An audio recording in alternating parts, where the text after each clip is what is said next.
ibu-ibu sebelumnya minta maaf udah mengganggu waktunya, yang harusnya sekarang tuh lagi tiduran, rebahan, lagi nyuci, pokoknya lagi kegiatan yang seperti ibu-ibu lakukan setiap harinya gitu, diganggu dulu sama kita-kita gitu.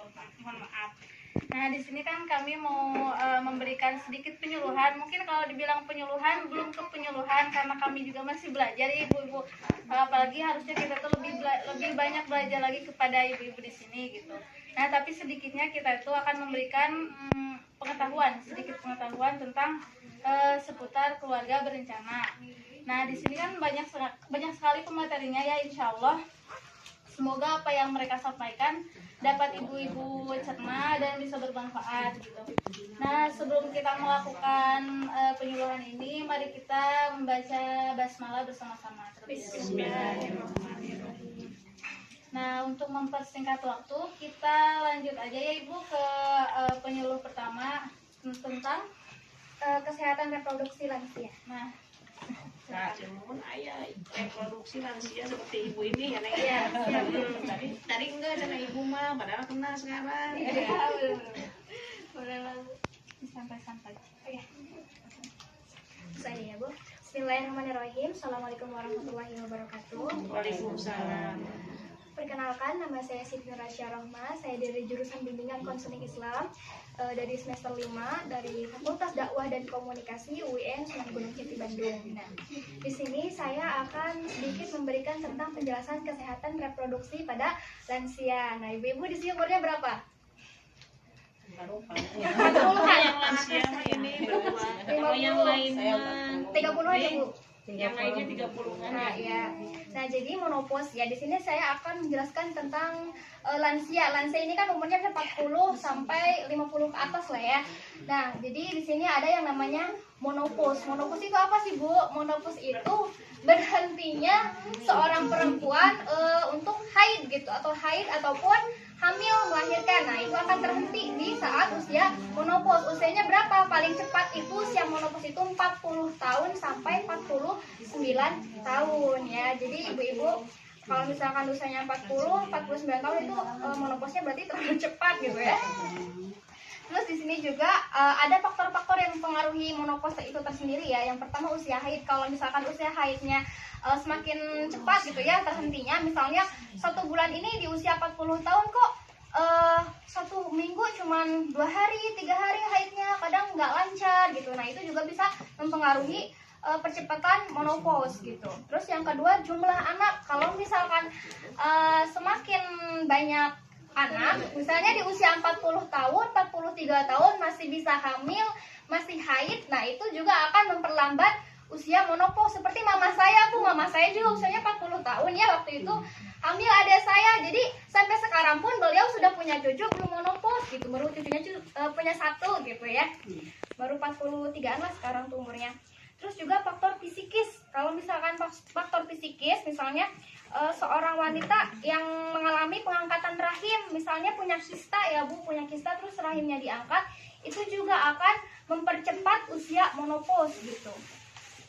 Terus juga usia melahirkan. Nah, yang sudah saya sebutkan tadi, kalau misalkan di usia 40 tahun, 43 tahun itu masih bisa hamil, bisa melahirkan, itu juga akan memperlambat usia menopause. Ada yang memperlambat dan juga ada yang mempercepat gitu. Terus apa sih dampak negatif dari menopause ini? Ada beberapa dampaknya seperti ya, Bu. Yang pertama ada perubahan fisik jangka pendek. Nah, di sini ada, kalau misalkan menopause itu biasanya ada gejala-gejalanya. Yang pertama merasa panas. Bener gak Bu? Ibu pernah udah menopause belum? Udah. Panas gak Bu waktu itu?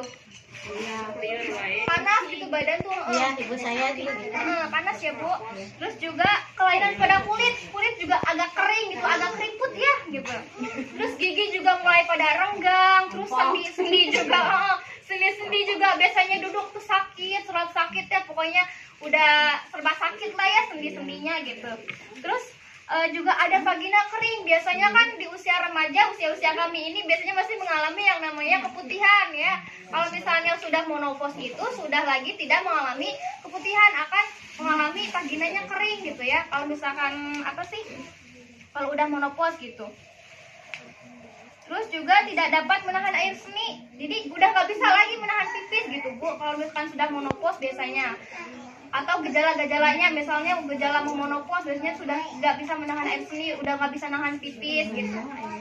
Terus juga penambahan berat badan, yang biasanya berat badan normalnya waktu usia mudanya 50 sampai 60, kadang-kala kalau sudah usia lanjut bisa mencapai 70 kilo, bisa mencapai 50 gitu, paling tinggi 60 lah biasanya ya. Tuh. Terus juga gangguan mata jadi sedikit rabun gitu ya Bu ya.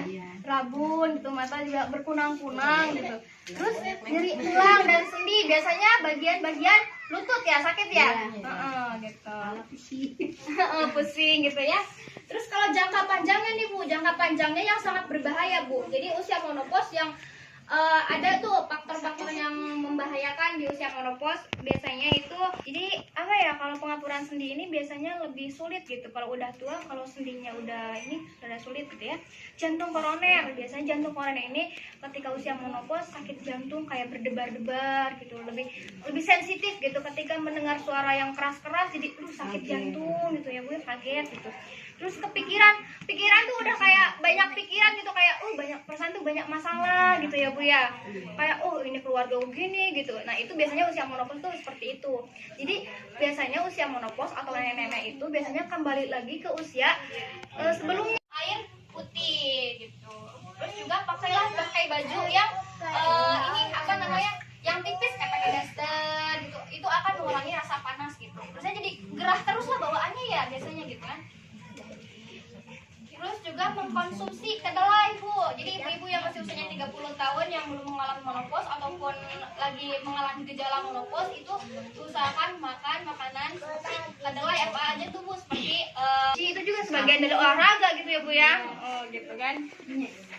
Terus juga sama kayak itu. Iya kayaknya. Banyak bawa beban bener ya. Misalkan nyuci tuh apa itu kan berat-berat no.